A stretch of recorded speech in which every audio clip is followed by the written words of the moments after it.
स्वागत आप सभी का आपके फेवरेट यूट्यूब चैनल एग्ज़ाम तक वॉरियर्स पर। जैसा कि आप सभी को पता है कि भारतीय राष्ट्रीय स्वतंत्रता आंदोलन इस टॉपिक पर हम वीडियोस लेकर आप सभी के सामने रेगुलर हाजिर हो रहे हैं और ये ग्रुप डिस्कशन है जिसके थ्रू आप सभी लोग सुनकर और क्वेश्चन का आंसर देकर चीज़ों को याद कर सकते हैं। तो लगातार ये वीडियोस आप सभी को सुबह 8 बजे मिल जाती हैं और डेली मिलती भी रहेंगी। तो वीडियो को लाइक कर दीजिएगा, चैनल पर पहली बार सब्सक्राइब करके बेल आइकन को प्रेस कर लीजिएगा। 4 पंक्तियों के साथ क्लास को स्टार्ट करेंगे और देखेंगे कितने बच्चे हमारे जो है रेडी है क्वेश्चंस को लेकर। हो चुका आगाज रण का युग बदलने की है तैयारी, हो चुका आगाज रण का युग बदलने की है तैयारी और जीत उसी की होगी जिसका संघर्ष है जारी। कहने का मतलब है आप किसी भी एग्जाम की तैयारी कर रहे हैं, यदि आप संघर्ष कर रहे हैं तो भी आपको जीत मिलेगा। सोने से आलस्य करने से आपको जीत नहीं मिलने वाली है, तो हार्ड वर्किंग करना पड़ेगा बेटा। ठीक, तो चलिए आज का पहला क्वेश्चन हम देखते हैं। सविनय अवज्ञा आंदोलन, ठीक है ना।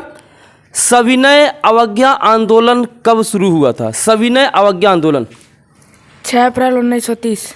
6 अप्रैल 1930। बैठ जाओ, सही है, 6 अप्रैल 1930। देखो सविनय अवज्ञा आंदोलन, पहले इस चीज़ को हम समझ लेते हैं, ये सिलेबस में है, ठीक है ना, कि सविनय अवज्ञा आंदोलन क्या है। बेटा ध्यान से सुनो, सविनय अवज्ञा आंदोलन जो है ना, सविनय अवज्ञा आंदोलन जो है ये एक आंदोलन, जैसे कि नाम से ही जुड़ा हुआ आंदोलन। इसमें महात्मा गांधी ने क्या किया था? जो नमक कर के विरुद्ध क्या किया थे? नमक कर के विरुद्ध, यानी कि नमक पे भी कर लगा दिया गया था। जब हमारा देश आज़ाद नहीं हुआ था तो नमक पर भी कर लगा दिया गया और भारत की जो वस्तुएं थी ना, उनको जो है खरीदने बेचने पर रोक लगा दे रहे थे अंग्रेज वाले।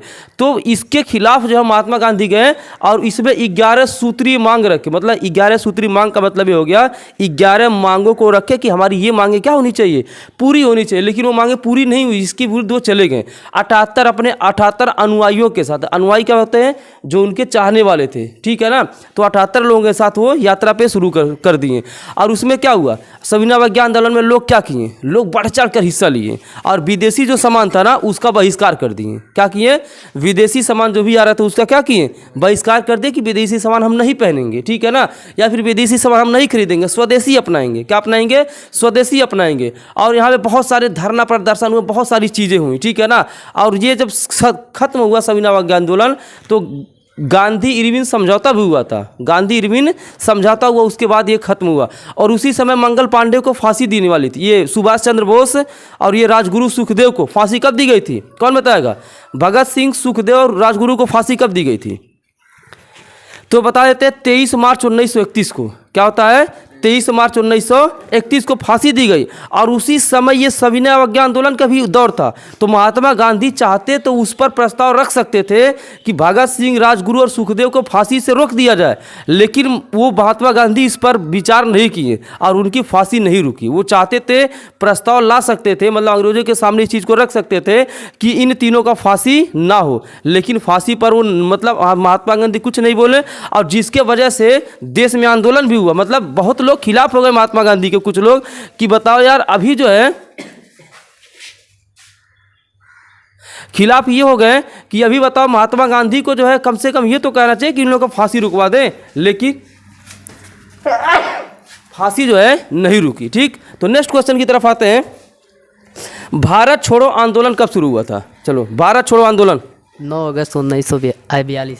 कब? 9 अगस्त 1942। 9 अगस्त 1942 को भारत छोड़ो आंदोलन कब शुरू हुआ? 9 अगस्त 1942। भारत छोड़ो आंदोलन का मतलब ही क्या कि अंग्रेज भारत से चले जाओ, अंग्रेज भारत से चले जाओ और हमको राज करने दो। तो यहाँ से शुरुआत हुई और बहुत सारे मतलब चीज़ें सकारात्मक रहीं। अब यहाँ पे पूर्ण स्वराज को अपना लक्ष्य कब घोषित किया गया? कांग्रेस के किस अधिवेशन में पूर्ण स्वराज को अपना लक्ष्य घोषित किया गया? यानी कि पूर्ण स्वराज की मांग कब हुई? 1929 में। हाँ, किस अधिवेशन में? कांग्रेस के अधिवेशन में। जगह का क्या नाम था? चलो बताओ। लाहौर। जगह का नाम? लाहौर। लाहौर अधिवेशन में। Sit down, good. कांग्रेस के लाहौर अधिवेशन में पूर्ण स्वराज की मांग की गई। हमें पूर्ण स्वराज चाहिए। हमें क्या चाहिए? पूर्ण स्वराज चाहिए, ठीक है ना। और इस पुस्ता एग्जाम में कुछ जब पूर्ण स्वराज की मांग की गई थी, इस अधिवेशन की अध्यक्षता किसने की थी? पंडित जवाहरलाल नेहरू ने। और भारत के प्रथम प्रधानमंत्री कौन थे? पंडित जवाहरलाल नेहरू थे, ठीक है ना। भारत के प्रधानमंत्री कौन थे? पंडित जवाहरलाल नेहरू थे, ठीक है ना। अब यहाँ पे तिरंगा झंडा कब फहराया गया था? सबसे पहले तिरंगा झंडा कब फहराया गया था? बताओगे इधर से। तिरंगा झंडा कब फहराया गया था? 31 दिसंबर 1929 को। इधर देख के कैमरे में देखे बोलो। 31 दिसंबर 1929 को। किस नदी के तट पर? ताटीय नदी के तट। किस नदी? रवि नदी के तट। रावी। किस नदी के तट पर? रावी नदी के तट पर जो है सबसे पहले तिरंगा झंडा फहराया गया था 1929 में। कब? 1929 में, 31 दिसंबर 1929 में। अब यार 31 दिसंबर 1 जनवरी लगभग नज़दीक ही, लगभग एक दिन के बाद तो वही जाएगा। 31 दिसंबर 1929 को रात में 12 बजे रावी नदी के तट पर सबसे पहले क्या फहराया गया? तिरंगा झंडा फहराया गया। क्यों फहराया गया? ताकि हमारा देश अमर रहे, ठीक है ना, हमारा देश क्या रहे? अमर रहे, हम अपने देश के लिए जान भी देने के लिए तैयार है, ऐसा सोच था उस समय के लोगों का, ठीक है ना। नेक्स्ट क्वेश्चन, अमार सोनार बांग्ला, ठीक है ना, अमार सोनार बांग्ला ये कौन लिखे थे? अमार सोनार बांग्ला कौन लिखे थे? रविंद्रनाथ टैगोर। रविन्द्रनाथ टैगोर। प्रेजेंट टाइम में अमार सोनार बांग्ला किस देश का ये नेशनल एंथम है? बांग्लादेश। बांग्लादेश का। बांग्लादेश की राजधानी? What is the capital of Bangladesh? कौन बताएगा बांग्लादेश की राजधानी? चलो इजी क्वेश्चन है। बांग्लादेश की राजधानी ढाका। बांग्लादेश की राजधानी, सिट डाउन। बांग्लादेश की राजधानी ढाका, जापान की राजधानी टोक्यो, ठीक, चीन की राजधानी बीजिंग, रूस की राजधानी मॉस्को, रूस की राजधानी मॉस्को, ये सब, यूक्रेन की राजधानी कीव। यूक्रेन अभी युद्ध चला था रूस और यूक्रेन में, तो रूस अभी भी चला, खत्म होगा कि नहीं वो तो ऊपर वाला जाने। ये यूक्रेन की राजधानी कीव, कीवी फल खाते हो ना, तो कीव कर दो, यूक्रेन की राजधानी कीव। तो ये सब कुछ, ये राजधानी थोड़ा सा याद रखो, ठीक है, थोड़ा काम करेगा आगे चलकर, थोड़ा सा दिमाग में अपने रखा करो, ठीक है ना। तो बात करेंगे जब स्वदेशी आंदोलन चल रहा था, कौन सा आंदोलन? स्वदेशी आंदोलन चल रहा था, तो रविन्द्रनाथ टैगोर ने गीत लिखी, ठीक है ना, क्या लिखे? गीत लिखी, अमार सोनार बांग्ला। कौन लिखे? नाम क्या था? अमार सोनार बांग्ला। नाम कुछ अजीब लग रहा, अमार सोनार बांग्ला, अमार सोनार बांग्ला, अमार सोनार बांग्ला। तो प्रेजेंट टाइम में बांग्लादेश का राष्ट्रीय गीत भी है, ठीक है ना, क्या है? बांग्लादेश का राष्ट्रीय गीत भी है। लाला लाजपत राय कब घायल हुए थे?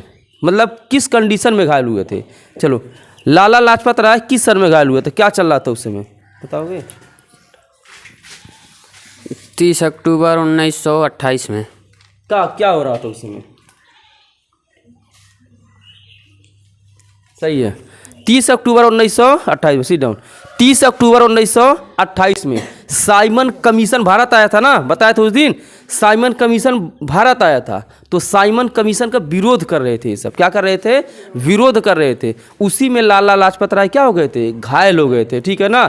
लाला लाजपत राय क्या हो गए थे? घायल हो गए थे, और बाद में उनकी मृत्यु भी हो गई थी। ये सबसे बड़ी दुखद घटना है। जब साइमन कमीशन भारत आया था 1928 में, उसके बाद ये सब विरोध करा, क्यों भारत आए, क्यों भारत आए। अब उसी पकड़ के तूड़ ताड़ दिए, घायल कर दे, घायल करने के बाद मर भी गए बेचारे लाला लाजपत राय। बहुत ही अच्छे नेता थे, ठीक है ना। अब देखते हैं गोलमेज जो सम्मेलन हुए थे, गोलमेज सम्मेलन, कुल गोलमेज सम्मेलन कितने हुए थे? कुल कितने गोलमेज सम्मेलन थे? 3 गोलमेज। तीनों गोलमेज सम्मेलनों में कौन भारत का था जो भाग लिया था? डॉक्टर भीमराव अंबेडकर। डॉक्टर भीमराव अंबेडकर, संविधान सभा के जनक, बैठ जाओ, संविधान सभा के जनक डॉक्टर भीमराव अंबेडकर। जो तीनों गोलमेज सम्मेलन हुए थे। अब कहोगे सर गोलमेज सम्मेलन का मतलब क्या? वैसे मान लो रट्टा मार दिए, लेकिन समझ में भी तो आना चाहिए कि गोलमेज सम्मेलन है क्या। यानी कि गोलमेज के चारों तरफ ब्रिटिश के जो अधिकारी थे, कहाँ के? ब्रिटिश के अधिकारी जो थे, और भारत के जो कुछ मेन लोग थे, उनको बराबरी का दर्जे पर क्या किया गया? बैठाया गया। क्या किया गया? बैठाया गया। और उसी पे चर्चा हो रही थी। क्या हो रही थी? चर्चा हो रही थी, ठीक है ना। और यहाँ पे उस समय के जो प्रधानमंत्री थे जेम्स रेंजे मैकडोनाल्ड। कौन थे? जेम्स रेंजे मैकडोनाल्ड थे, ठीक है ना। और ये डॉक्टर भीमराव अंबेडकर अछूते के रूप में क्या लिए थे? भाग लिए थे तीनों गोलमेज सम्मेलनों में, ठीक है ना। जम्मू कश्मीर का नया संविधान कब लागू हुआ? 26 जनवरी 1957 को। बहुत सही, 26 जनवरी 1957 को, सिट डाउन।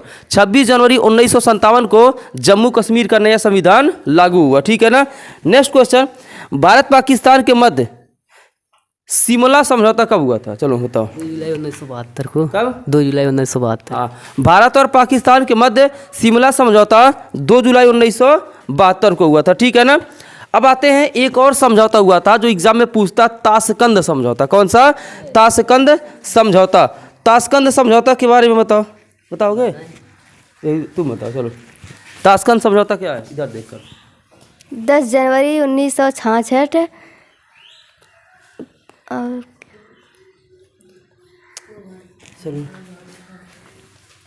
क्या है? ताशकंद समझौता क्या है?